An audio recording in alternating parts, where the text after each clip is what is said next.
सारेगामा कारवां mini भक्ति। भगवत गीता अध्याय 14। जय श्री कृष्ण दोस्तों, सुनते सुनते भगवत गीता के 14वें अध्याय पर आ पहुंचे हैं। इस अध्याय का नाम है गुणत्रय विभाग योग। सत, रज और तम।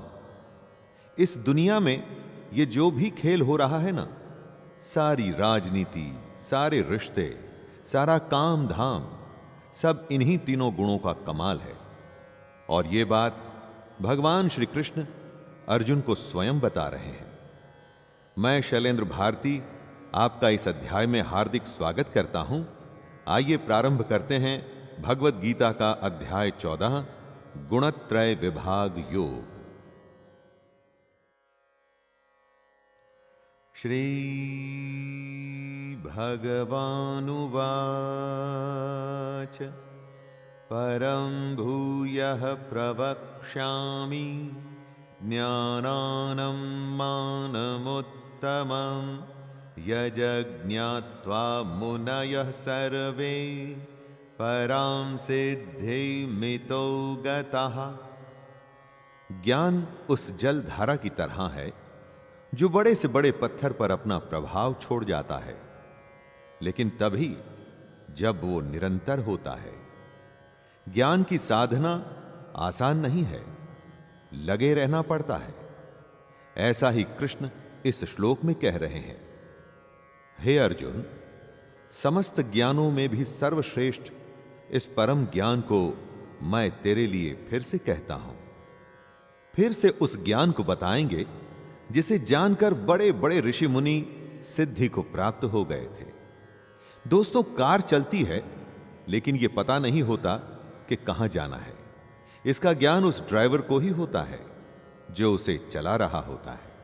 अगर आप चाहते हैं कि आप में और बिना ज्ञान के काम करने वाले में फर्क हो, तो ज्ञान हासिल करने की कोशिश करिए।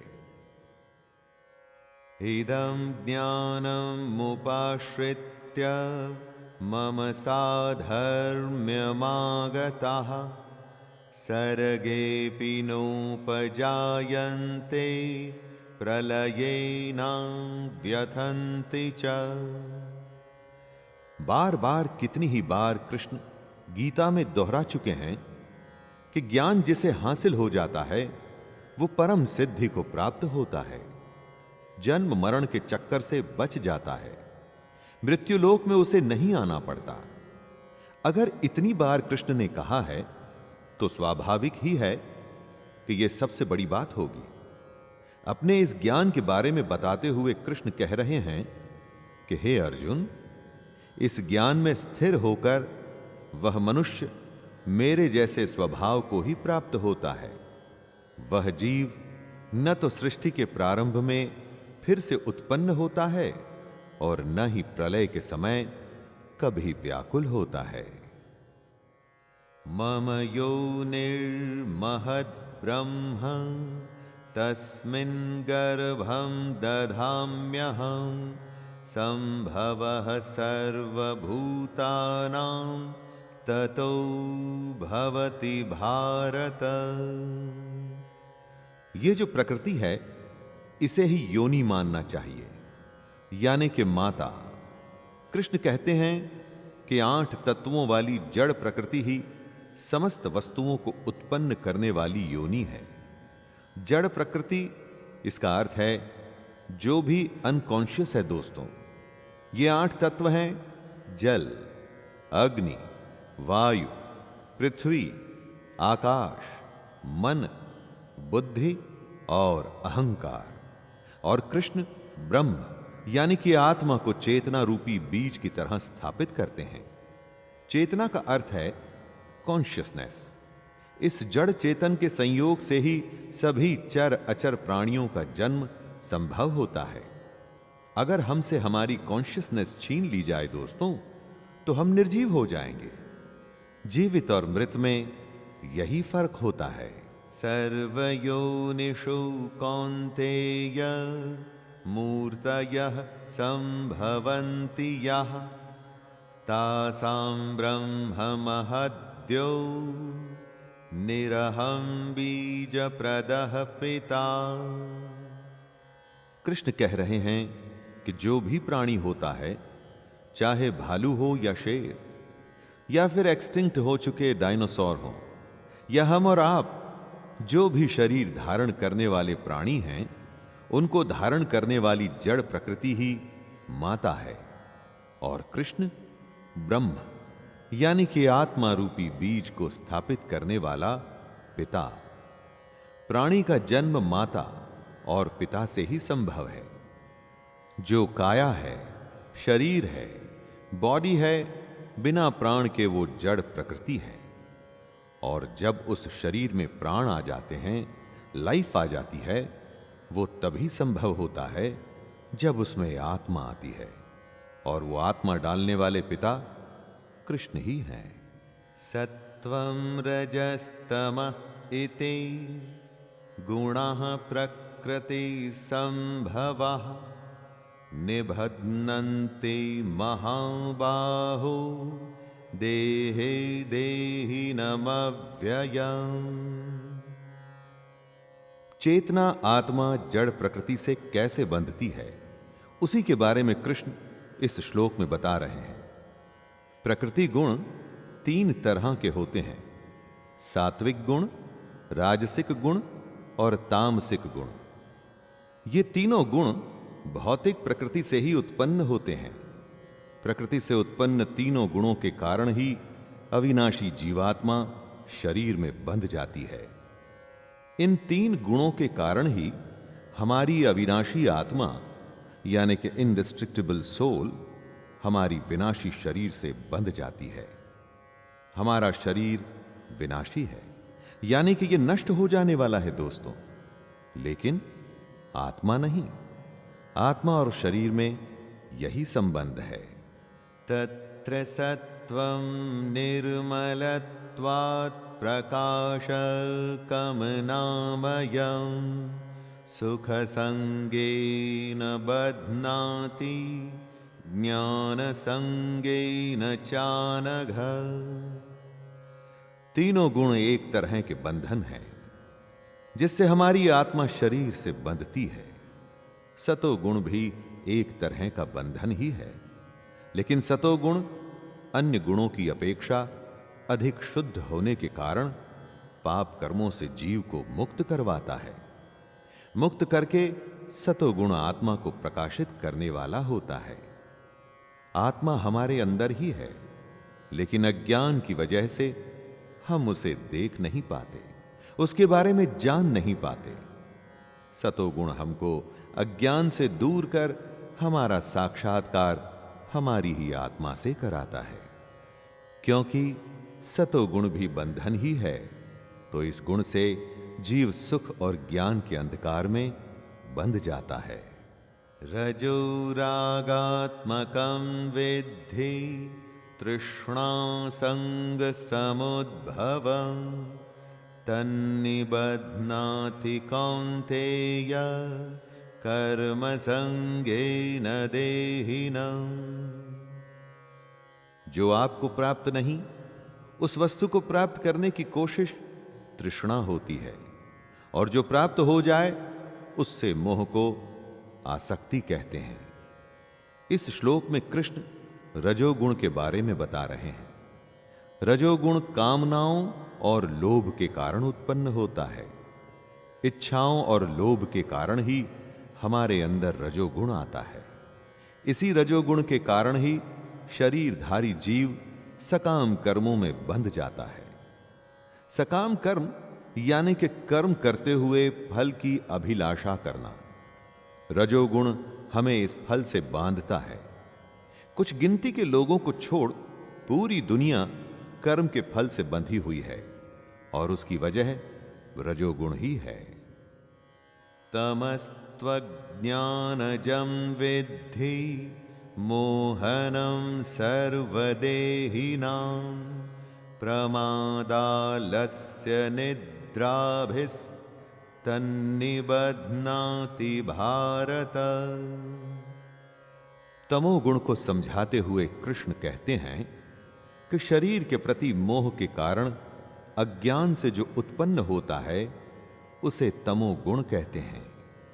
इसी तमोगुण के कारण जीव प्रमाद में आता है, यानी कि पागलपन में बेकार के काम करने की प्रवृत्ति में आता है। तमोगुण से ही आलस्य होता है, यानी कि आज के काम को कल पर टालने की प्रवृत्ति।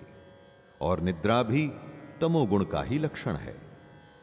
निद्रा का अर्थ है अचेत अवस्था में न करने योग्य कार्य करने की प्रवृत्ति। कितनी ही बार कितने ही लोग मशीन की तरह बस काम करते रहते हैं दोस्तों, बिना सोचे समझे, किसी पागलपन, लालच या अज्ञान में बस लगे रहते हैं। वो प्रमाद और निद्रा का मिश्रण है और इसकी वजह होती है तमोगुण।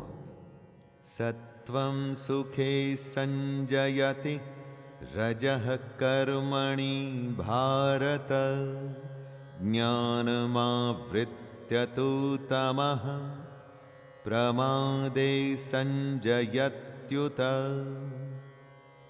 तीनों सात्विक गुण, राजसिक गुण और तामसिक गुण बंधन है। सतोगुण मनुष्य को सुख में बांधता है। वो प्राणी को शाश्वत सच को ढूंढने के लिए प्रेरित करता है, जबकि रजोगुण मनुष्य को सकाम कर्म में बांधता है। रजोगुण से प्राणी बस काम के फल के बारे में, आगे होने वाले फायदे के बारे में या हो चुके नुकसान के बारे में ही सोचता रहता है और फिर पहले से भी ज्यादा प्राप्त करने के लिए और कर्म करता है। लेकिन कर्म के लिए कर्म नहीं, बल्कि फल के लिए कर्म करता है। और तमोगुण मनुष्य के ज्ञान को ढककर प्रमाद में बांधता है। पागलपन की स्थिति, केयरलेसनेस की अवस्था, नशे की हालत ही प्रमाद होती है दोस्तों। रजस्तमश्चाभिभूय सत्वं भवति भारत, रजः सत्वं तमश्चैव तमः सत्वं रजस्तथा। लेकिन सत, रज और तम होते तो तीनों एक ही स्थान पर हैं, एक ही हृदय में, तो फिर अलग अलग कैसे बढ़ जाते हैं? उसे बताते हुए कृष्ण कहते हैं, रजोगुण और तमोगुण के घटने पर सतोगुण बढ़ता है, सतोगुण और रजोगुण के घटने पर तमोगुण बढ़ता है। इसी प्रकार तमोगुण और सतोगुण के घटने पर रजोगुण बढ़ता है। हर गुण बाकी दोनों को दबाकर खुद को बढ़ाने की कोशिश करता है। दोस्तों, जब भी आप कुछ सोच रहे हैं, कुछ काम कर रहे हैं या करने जा रहे हैं, तो सोचने की कोशिश कर सकते हैं कि उस समय आप पर कौन सा गुण प्रभावी हो रहा है। सर्वद्वारेषु देहेऽस्मिन् प्रकाश उपजायते, ज्ञानं यदा तदा वेद्यात् ववृद्धं सत्वमित्युत। किस समय आप पर कौन सा गुण प्रभावी है, उसको जानने का तरीका बताते हुए कृष्ण कहते हैं कि जिस समय इस शरीर के सभी 9 द्वारों में ज्ञान का प्रकाश उत्पन्न होता है, उस समय सतोगुण विशेष बुद्धि को प्राप्त होता है। हमारे शरीर में 9 द्वार हैं, 2 आंखें, 2 कान, 2 नथुने, मुख, गुदा और उपस्थ। इन्हीं 9 द्वारों से हम इस दुनिया के समक्ष होते हैं। ये सारे दरवाजे बाहर की दुनिया की तरफ खुलते हैं।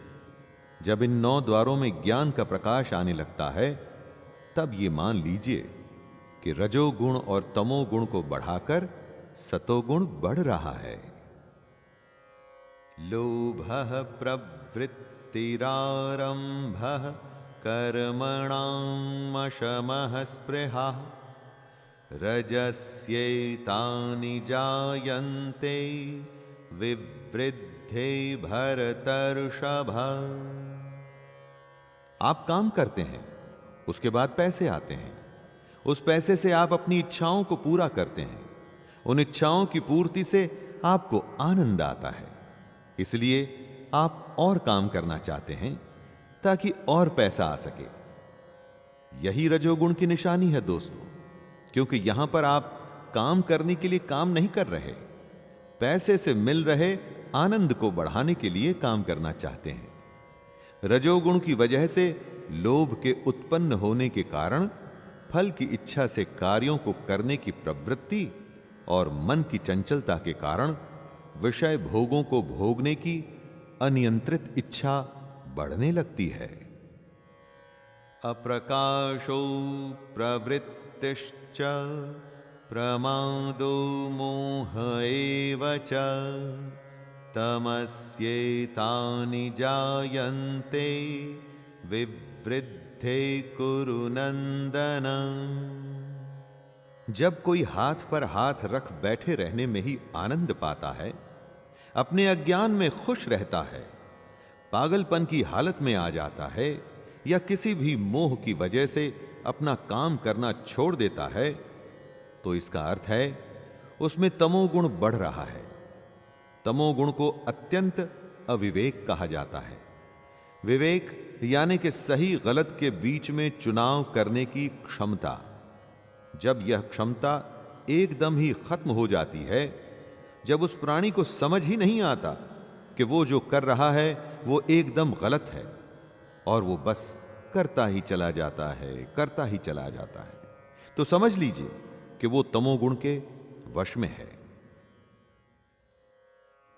यदा सत्वे प्रवृद्धे तो प्रलयं याति देहभृत् तदोत्तमं विदां लोकान् मलान् प्रतिपद्यते। दोस्तों, मरते समय हिसाब किताब होता है, उसे मरण समय की अवस्था का फल कहते हैं। कर्मों का बही खाता खुलता है और पूरे जीवन का फल मिलता है। तो जब कोई मनुष्य सतोगुण की वृद्धि होने पर मृत्यु को प्राप्त होता है, तब वह उत्तम कर्म की वजह से निर्मल स्वर्ग लोक को प्राप्त होता है। निर्मल स्वर्ग लोक मतलब जहां सब कुछ निर्मल है, जहां पर लोग उत्तम तत्व यानी कि भगवान के ज्ञान को जानते हैं। जिसमें सतोगुण का भाव ज्यादा होता है, तो उसके मरने पर वो ऐसे स्वर्ग में जाता है जहां सब ज्ञानी हैं। मृत्युलोक की तरह अज्ञान और अज्ञानी नहीं हैं। रजसि प्रलयं गत्वा कर्म संगिषु जायते तथा प्रलीनस्तमसि मूढ़यो निषु जायते। पूरा जीवन आप जो भी करते हैं उसका एक अकाउंट बनता रहता है दोस्तों, और अंत में इस अकाउंट की बैलेंस शीट चेक होती है। अंत समय में जब कोई मनुष्य रजोगुण की वृद्धि होने पर मृत्यु को प्राप्त होता है, तब वह सकाम कर्म करने वाले मनुष्यों में जन्म लेता है। जैसी करनी वैसी भरनी। जब इस जीवन में हमेशा रजोगुण प्रभावी रहा, यानी कि आप करके उसके फल के लोभ में ही सब कुछ करते रहे, तो अगला जन्म इससे अलग कैसे हो सकता है। और उसी प्रकार तमोगुण की बुद्धि होने पर मृत्यु को प्राप्त मनुष्य पशु पक्षियों आदि निम्न योनियों में जन्म लेता है। कर्मणः सुकृतस्याहुः सात्विकं निर्मलं फलं रजसस्तु फलं दुःखम् अज्ञानं तमसः फलम्। सतोगुण में जो कर्म किए जाते हैं उनका फल सुख होता है, शुभ कर्मों का। सात्विक कर्मों का फल भी शुभ और सात्विक ही होता है। वो फल जो ज्ञान से भरा होता है। रजोगुण में किए गए कर्म का फल दुख होता है। जब लोभ होता है तो आप बेचैनी में बस लगे रहते हैं, उसमें शांति नहीं होती। आपको पता नहीं लगता, लेकिन असल में आप दुख में ही होते हैं। क्योंकि जो सुखी होता है ना, वो तो संतुष्ट होता है दोस्तों, वो शांति में होता है। और तीसरे गुण तमोगुण में किए गए कर्म का फल अज्ञान होता है। जब आपको पता ही नहीं कि आप क्या कर रहे हैं, आलस या पागलपन की हालत में हैं, तो बदले में बस अज्ञान ही तो हासिल होगा। सत्त्वात् संजायते ज्ञानम रजसो लोभ एव च प्रमादमोहौ तमसो भवतो ज्ञानमेव च। सतोगुण से वास्तविक ज्ञान उत्पन्न होता है। वास्तविक ज्ञान यानी जो आपको ईश्वर तक ले जाए, जो आपको यह समझाए कि आप में उपस्थित आत्मा उसी परमात्मा का अंश है। यह हमारे अंदर अज्ञान की परत हटने के बाद ही संभव होता है। रजोगुण से निश्चित रूप से लोभ ही उत्पन्न होता है। लोभ कभी न खत्म होने वाली हालत होती है। आपको लगता है कि बस इतना हो जाए और उसके बाद आप रुक जाएंगे। ना, लोभ कभी नहीं रुकने देता दोस्तों।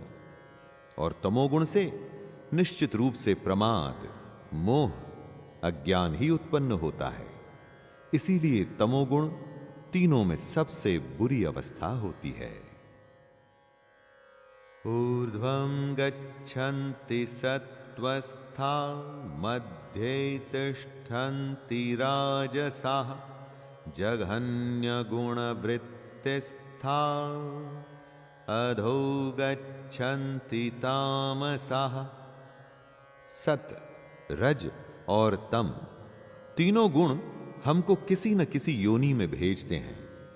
तीनों गुण बंधन हैं, तीनों ही बांधते हैं। सतोगुण में स्थित जीव स्वर्ग के उच्च लोकों को जाता है। स्वर्ग के उच्च लोक यानी कि जहां ज्ञान होता है, ज्ञानी होते हैं, जहां दुख नहीं होता। रजोगुण में स्थित जीव मध्य में यानी कि पृथ्वी लोक में ही रह जाते हैं, यानी उनका फिर से जन्म होता है और वो वापस से मनुष्य योनि में आते हैं। और तमोगुण में स्थित जीव पशु आदि नीच योनियों में नरक को जाते हैं। नीच योनि से मतलब जो मनुष्य नहीं यानी कि जानवर हैं, वो कैसे अपने अज्ञान को दूर कर आत्मा को पहचानेगा? नान्यं गुणेभ्यः कर्तारं यदा दृष्टानुपश्यति गुणेभ्यश्च परं वित्ति मद्भावं सोऽधिगच्छति। अगर सत, रज और तम तीनों ही बंधन हैं और ये हम में प्रकृति के कारण होते ही हैं, तो आपको लगेगा कि इनसे बचना संभव नहीं, किसी न किसी बंधन में बंधेंगे ही।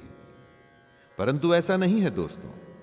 जब कोई मनुष्य प्रकृति के तीनों गुणों के अतिरिक्त अन्य किसी को कर्ता नहीं देखता है और स्वयं को ही दृष्टा रूप से देखता है, तब वह प्रकृति के तीनों गुणों से परे स्थित होकर कृष्ण को, परमात्मा जानकर उसके दिव्य स्वभाव को ही प्राप्त होता है।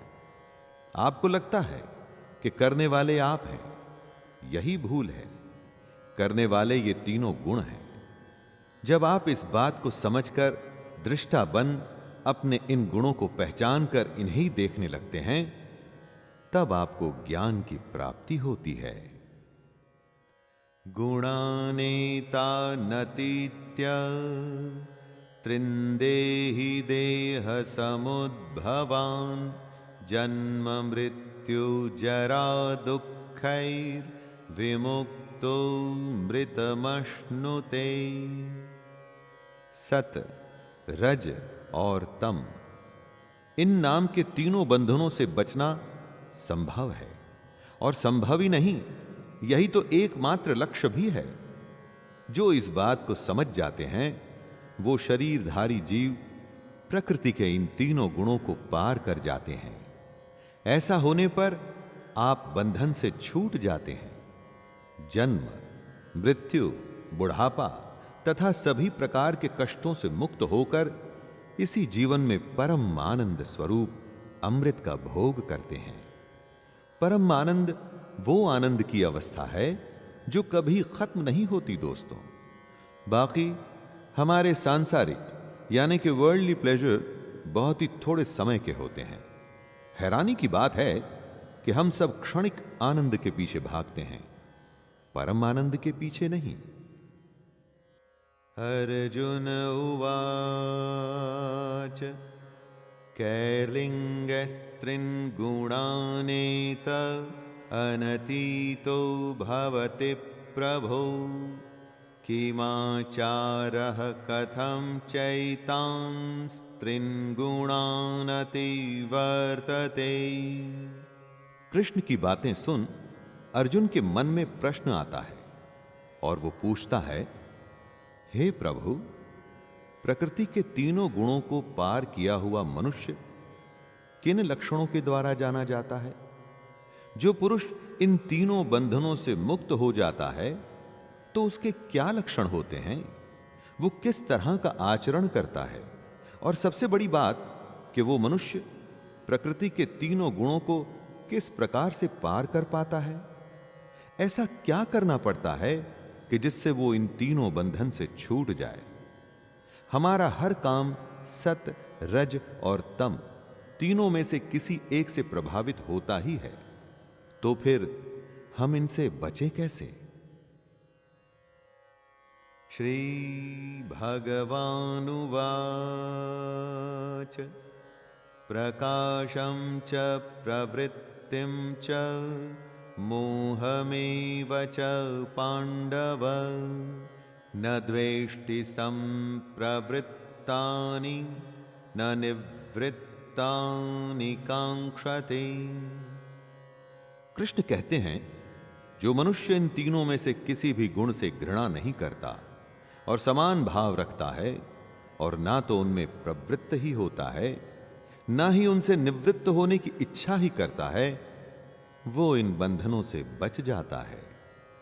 ईश्वरीय ज्ञान रूपी प्रकाश होता है सतोगुण, कर्म करने में आसक्ति होती है रजोगुण, तथा मोह रूपी अज्ञान को कहते हैं तमोगुण। जो इन तीनों से घृणा ना कर, ना इनसे द्वेष नहीं रखता, ना तो वो इन गुणों में रुचि दिखा इनमें शामिल होने की कोशिश करता है और ना ही इन गुणों से निवृत्त होने की कोशिश करता है। इन गुणों को पहचान इनके बंधन से छूटना है, न कि इनसे घृणा करनी है। उदासीनवदासीनो गुणैर्यो न विचाल्यते गुणावर्तन्त इत्येव योऽवतिष्ठति निंगते। जब आप उदास होते हैं तो क्या किसी भी वस्तु या बात में रुचि लेते हैं? नहीं। उसी तरह से अगर हमें सत, रज और तम गुणों से छुटकारा पाना है तो एक उदास व्यक्ति की तरह ही बर्ताव करना है। कृष्ण कहते हैं कि जो उदासीन भाव में स्थित रहकर किसी भी गुण के आने जाने से विचलित नहीं होता है और गुणों को ही कार्य करते हुए जानकर एक ही भाव में स्थिर रहता है, वो इन गुणों से पार हो जाता है। कर्ता आप नहीं, आपके ये गुण हैं। एक उदासीन की तरह आपको इनका दृष्टा यानी कि देखने वाला बनना है। न इन गुणों में रुचि रखनी है और ना ही इनसे घृणा करनी है। समदुःख सुखः स्वस्थः समलोष्टाश्म काञ्चनः तुल्यप्रिया प्रियो धीरस् तुल्यनिन्दात्मसंस्तुतिः। समानता की स्थिति क्या होती है? जब आप सुख और दुख में समान भाव में स्थित रहते हैं, जब आप अपने आत्म भाव में स्थित रहते हैं, आपको बाहर के किसी भाव की आवश्यकता नहीं। जब आप मिट्टी, पत्थर और स्वर्ण को एक समान समझने लगते हैं, जब आपके लिए न तो कोई प्रिय है और न ही कोई अप्रिय, जब आप निंदा और स्तुति में अपना धीरज नहीं खोते, अगर आप इस तरह के समान भाव में आते हैं, तो इन तीनों सत्य, रज और तम गुणों के बंधन से बच सकते हैं। यही उस पुरुष के लक्षण होते हैं जो इन गुणों से पार पाता है। मानापमानयोस्तुल्यस् तुल्यो मित्रारिपक्षयोः सर्वारंभ परित्यागी गुणातीतः स उच्यते। प्रकृति के तीन गुणों सत्य, रज और तम से पार पाना आसान नहीं। अर्जुन ने सवाल किया था कि जो इनसे पार पाता है उसके क्या लक्षण होते हैं। उसी का उत्तर देते हुए कृष्ण बता रहे हैं कि जो मान और अपमान को एक समान समझता है, जो मित्र और शत्रु के पक्ष में समान भाव में रहता है तथा जिसमें सभी कर्मों के करते हुए भी कर्तापन का भाव नहीं होता है, ऐसे मनुष्य को प्रकृति के गुणों से अतीत कहा जाता है। सबसे बड़ी बात, कर्मों को करते हुए आप ये न समझिए कि उस कर्म को आप कर रहे हैं, उनको आपके गुण कर रहे हैं, अर्थात कर्ता वो हैं।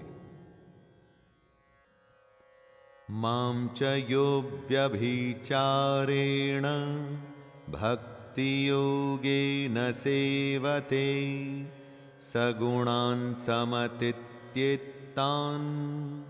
ब्रह्म भूयाय कल्पते। अनन्य भक्ति वो होती है जिसमें कोई और न आ सके। जो मनुष्य हर परिस्थिति में बिना विचलित हुए अनन्य भाव से कृष्ण की भक्ति में स्थिर रहता है, वह मनुष्य प्रकृति के तीनों गुणों को अति शीघ्र पार करके ब्रह्म पद पर स्थित हो जाता है। चाहे कुछ भी हो, कैसी भी परिस्थिति हो, सुख हो या दुख हो, हालत आसान हो या मुश्किल हो, मन में से कृष्ण कभी नहीं निकलना चाहिए। यहां पर कृष्ण से मतलब परमात्मा भी है दोस्तों, और आपका कर्म भी, जिसे आपको कर्तव्य की तरह करना है। अगर मन में हमेशा बस कर्म करने की इच्छा रहेगी तो आप निश्चित ही अपने लक्ष्य पर पहुंच जाएंगे। ब्रह्मणो हि प्रतिष्ठाहं मृतस्य व्ययस्य च शाश्वतस्य च धर्मस्य सुखस्यैकान्तिकस्य च। कृष्ण ब्रह्म की प्रतिष्ठा है, कृष्ण ही अंतरात्मा की प्रतिष्ठा है, इसीलिए वो शाश्वत यानी कि हमेशा के लिए हैं। कृष्ण अपने रूप को बताते हुए कहते हैं, उस अविनाशी ब्रह्म पद का मैं ही अमृत स्वरूप, शाश्वत स्वरूप, धर्म स्वरूप और परम आनंद स्वरूप एकमात्र आश्रय हूं। क्योंकि कृष्ण परमात्मा की प्रतिष्ठा हैं, तो वो आश्रय हैं जिनमें हमें परम आनंद मिलेगा। अखंड आनंद अगर आपको चाहिए दोस्तों, तो ये ज्ञान चाहिए कि आप कौन हैं, कहां से आए हैं और कहां जाएंगे, तो उसका उत्तर कृष्ण ही है। कृष्ण में ही हमें मोक्ष की प्राप्ति होगी, कृष्ण से ही आपको सब कुछ मिलेगा, और जो मिलेगा वो भी कृष्ण ही है। तो दोस्तों, ये था गीता का 14वां अध्याय। इस अध्याय में उन्होंने प्रकृति के 3 गुणों को खोल के हमारे सामने रखा। कैसे ये गुण ही हमारे कर्म के कर्ता होते हैं, हम नहीं। इन्हीं गुणों के खेल से निकलकर, इस बंधन से छूटकर हम मोक्ष को पा सकते हैं। तो अगले अध्याय में फिर से भेंट होगी। तब तक के लिए अपने दोस्त शैलेंद्र भारती को आज्ञा दीजिए। जय श्री कृष्ण।